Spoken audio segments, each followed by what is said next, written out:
Okay, here we are. Mile marker 102, Nye County, US 95. Up close and personal.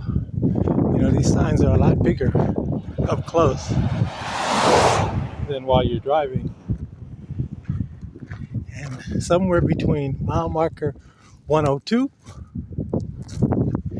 and mile marker 101 is where I'm situated. Now for the track back.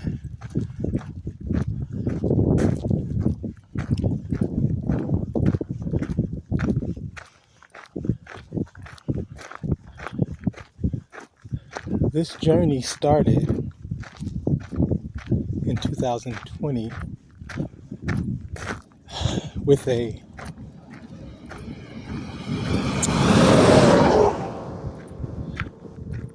an idea to start driving trucks. At the time, the income or revenue looked very promising, but it was COVID time, and apparently the trucking industry was experiencing a boost that it hadn't seen before. Kind of boost that makes you think, hey, that's not a bad idea. Except I don't have a CDL yet. So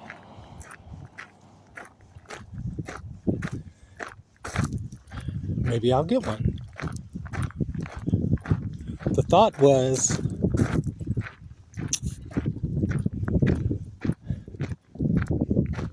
I really like to drive.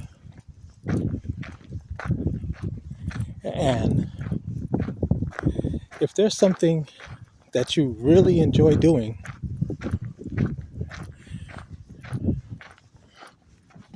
and you'd probably do it without even being paid for it,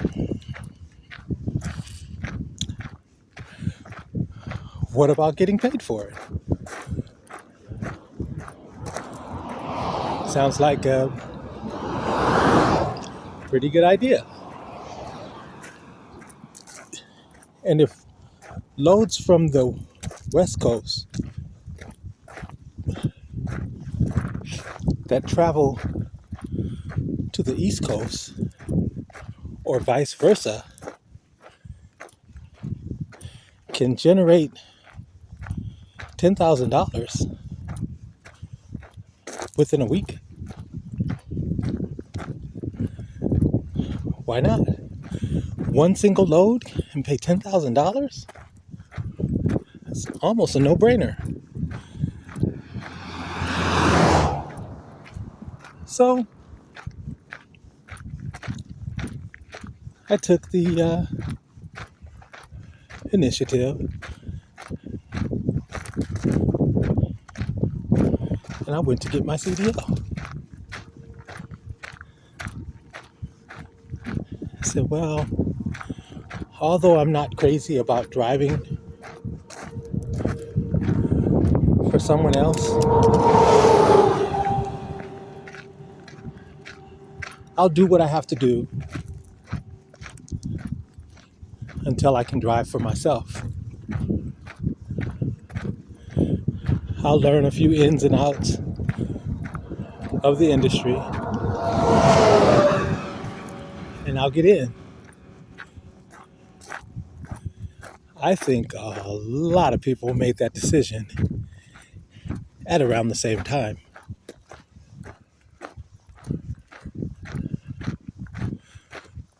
So now, what's going on here is I do have my own truck. I have my own company. I scout for my own loads.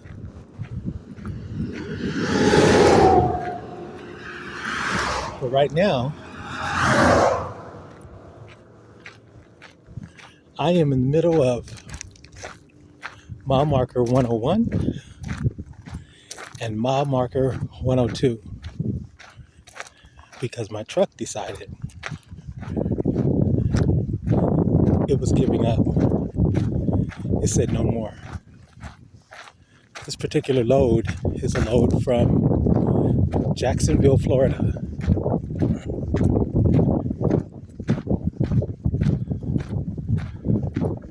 to Sparks, Nevada. 2,700 miles.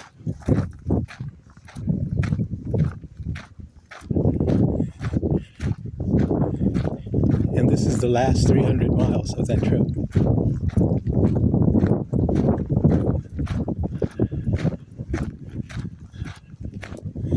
It's due tomorrow morning at 7 a.m.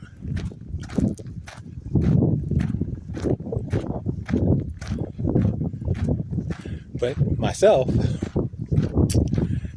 I'm on the side of the road between mile marker 101 and mile marker 102. Thought I'd get out and confirm that for myself. We all could use a little exercise. And that's apparently what I've given myself.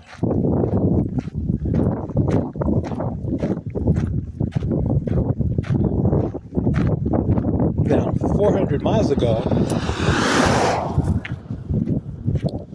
I was in Arizona. And I had several check engine lights to come on. So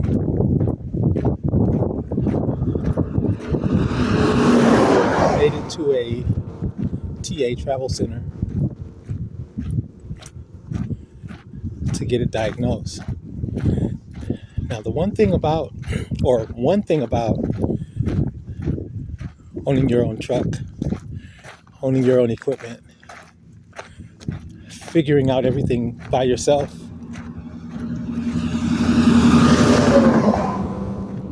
is that if you didn't prepare in advance with resources for situations like this,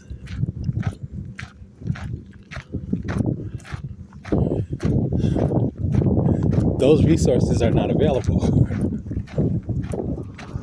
So you have to come up with solutions to problems that present themselves.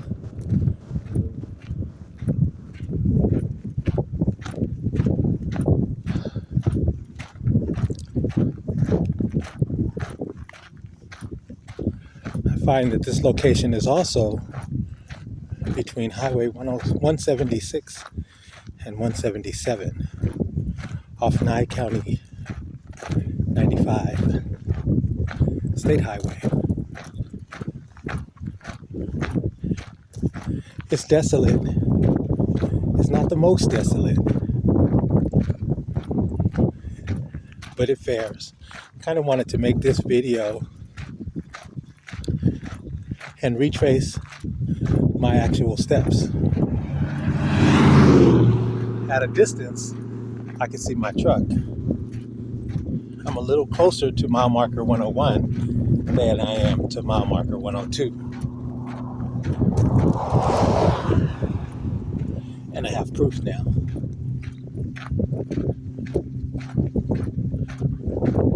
So, I know we all have different feelings about the industry, but what I've learned over these 5 years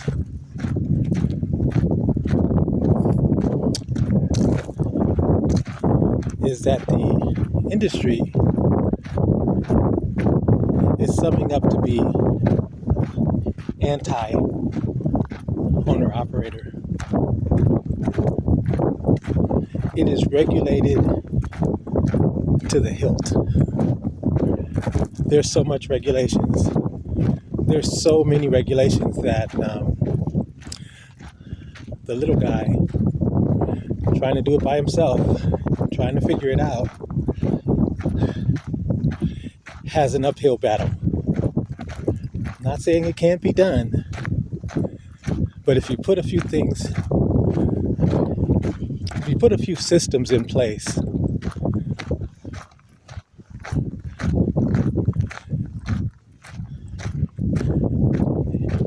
you could make it a lot less painful for yourself.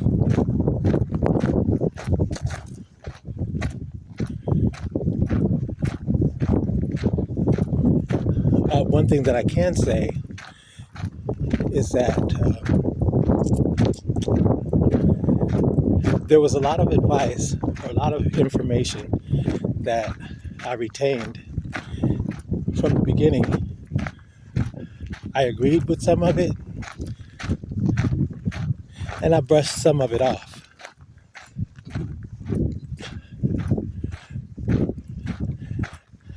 I'm hauling dry van freight. Apparently, dry van freight is at the bottom of the totem pole in the industry. And if you focus your revenue on depending on load boards, one of those stories I heard in advance, you're fighting a near losing battle. Because as a new authority, it's not like all those loads that you saw prior to activating your authority are available to you. You don't just go on the load board and eeny, meeny, miny, mo, I can pick which one wherever to go. Because the industry is set up in a way to where when your authority is brand new, all the brokers, or a big majority of the brokers, don't even want to work with you. You have to get some skin in the game, they say. Sorry, we can't accept you. Your authority is too new. Now, you're ambitious, and you're a go-getter, and you're ready to go get it. But you'll be rejected the majority of the time. There are some that will give up, and then there are those that won't, because you won't be rejected all the time. But in addition to being a new authority, you're also dealing with, or you're trying to establish a relationship with a broker you've never done business with. And that broker also should have a track record. If he's brand new, he won't have a track record either. And sometimes not having a track record will hit you in the face. Because standard pay to these brokers is anywhere from 1 day to as many as 60 or 90 days. But you need to know all of that up front, because you still incur expenses after you pick that load up. Now, the 1 day is even,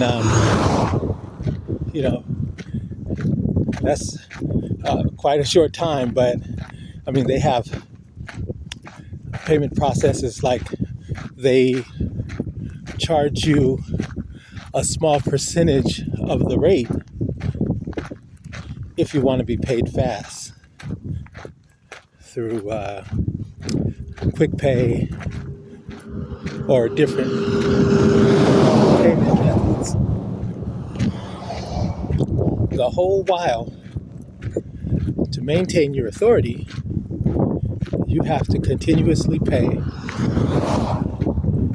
insurance, commercial insurance. You have to keep it active in order for your authority to be active at rates that are created just for the new guys.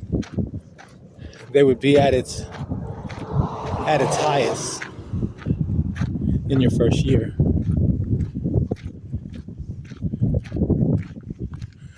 Okay, Freightliner, I'm not mad at you, and you should be mad at me because preventive maintenance would eliminate quite a few surprises. Now, because revenue is so scarce or so ridiculously small, you put off a few things when you're not doing it right. You put off a few things and say, I'll take care of it later. I'll address that later. I have faith. I can do it. But this is just a short video, I guess short by some standards. And I'll check in again.